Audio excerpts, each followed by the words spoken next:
Well. Did you miss me? I probably guess not. Today, I'm going to talk with you about Legacies, the CW show. Um, I have watched both seasons of Legacy because I can, and I want to know how it is. And this is going to be kind of a retrospective, kind of a critique of the whole thing. So let's jump right into. But before I do that, I have to get back into the history of Legacies, not only the show but the whole universe. So back some time, there was this book series called The Vampire Diaries, and for a long time it spreads around vampire fandoms and stuff like that. Eventually, it got picked up to be adapted to a TV series in 2009, so quite a long time ago. Now, the late 2000s were full of vampire movies and stuff because everybody wanted to cash in on the Twilight craze, and Vampire Diaries is one of these, well, kind of knockoffs, but it's very own thing. Now, the first season of Vampire Diaries followed a lot of the book, um, stayed very truthful to its source when adapting. But anyway, after the first book, really, it departed into its own thing.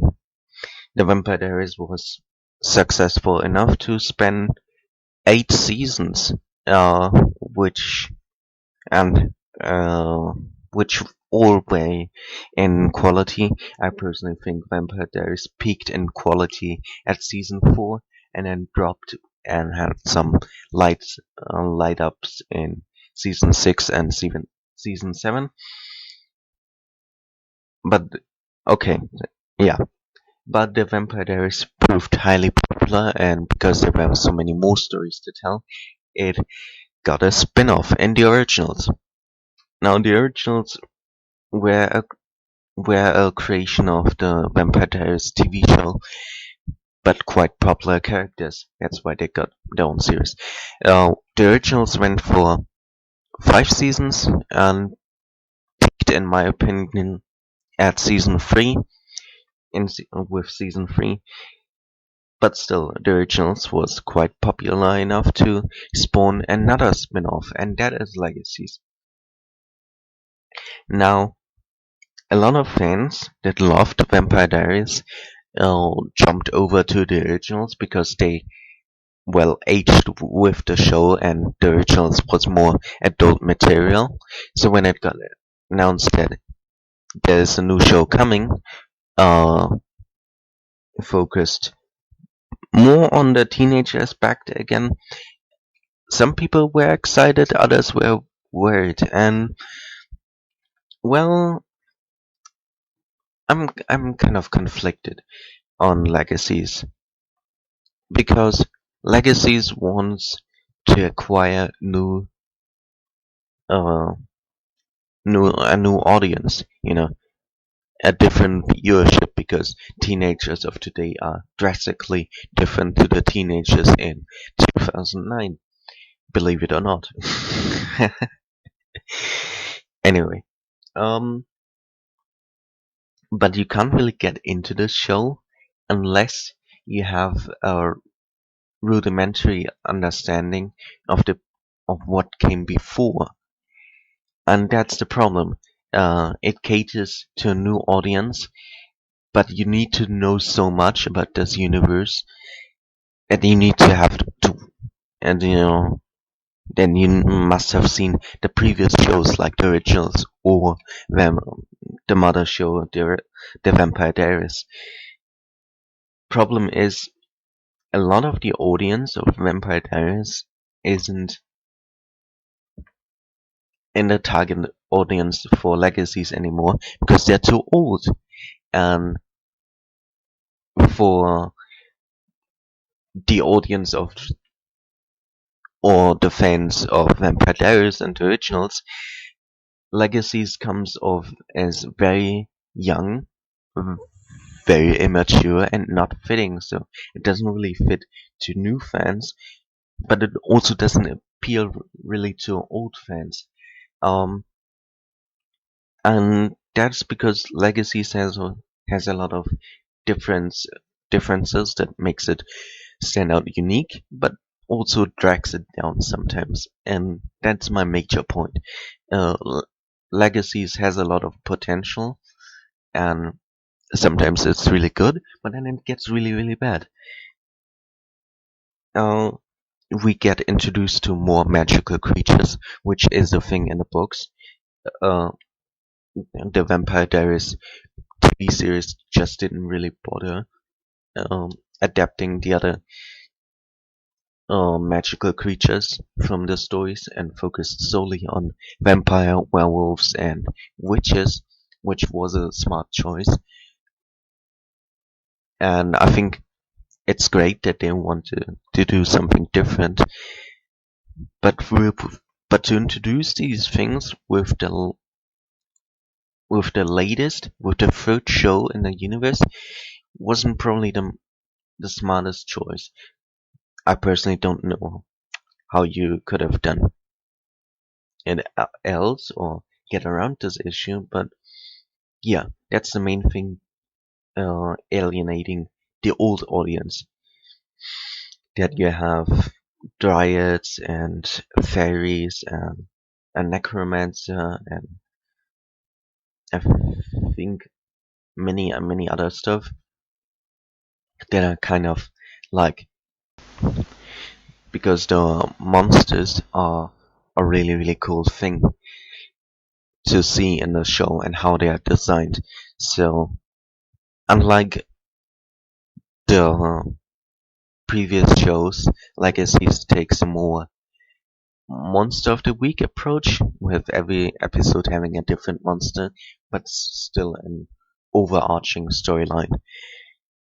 And for most, the monster costumes are amazing. I love them. They must have been really expensive and to do.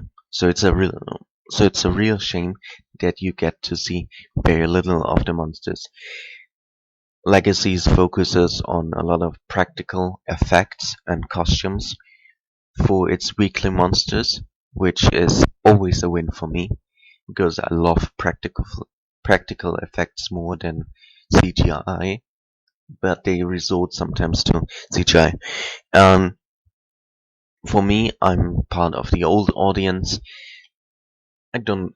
It doesn't bother me that much, but I feel like it's not really done for me because one, I'm a male, and second, um, I'm way too old at this point to watch a show like that. But fair. Um, but yeah, I'm guessing it's because of budget reasons that they couldn't have the monsters too long on the screen. Some are really creative and used in well in the story. And then there's another aspect that will probably make people conflicted. Now, the Vampire Diaries, when it approached with its approach to magic, it had a very different sense of how to portray that.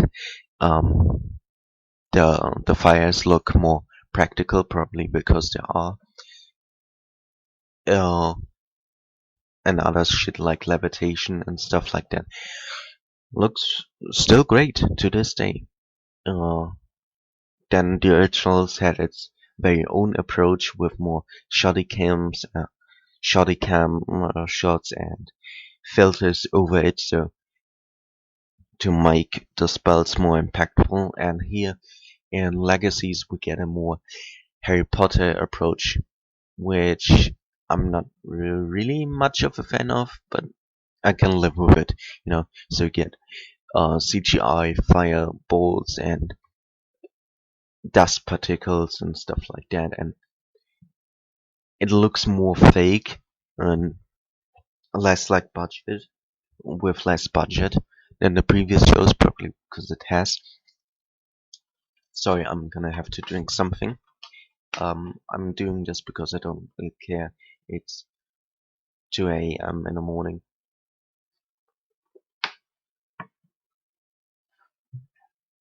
And I'm too lazy to cut this out. Okay.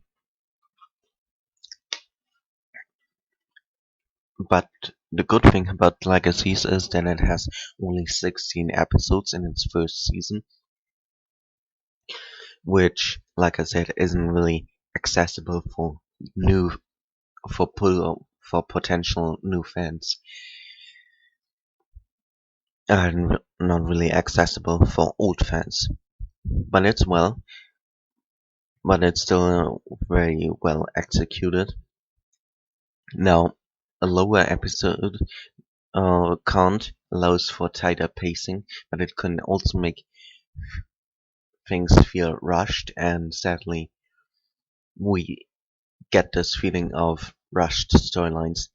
Not yet really in season 1, but in season 2 definitely. You notice that there should have been a bit more episodes.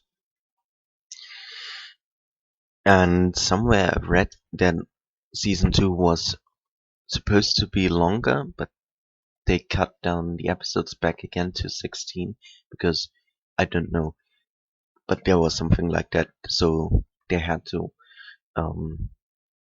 wrap up earlier, and you very noticed it. From time to time in the series, old characters from the Vampire Diaries do show up, and others are just name dropped. The actor of Matt Donovan shows up in season 1. Same goes for the actor of Jeremy Gilbert, who, well, plays Jeremy Gilbert also in the show. He shows up. Jodie Lynn O'Keefe shows up as the twins' mothers, which was probably the best episode of the first season. I'm not sure. So we get these occasional cameos,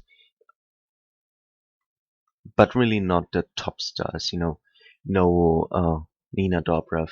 I think she can't be asked at this point and probably has some better stuff to do.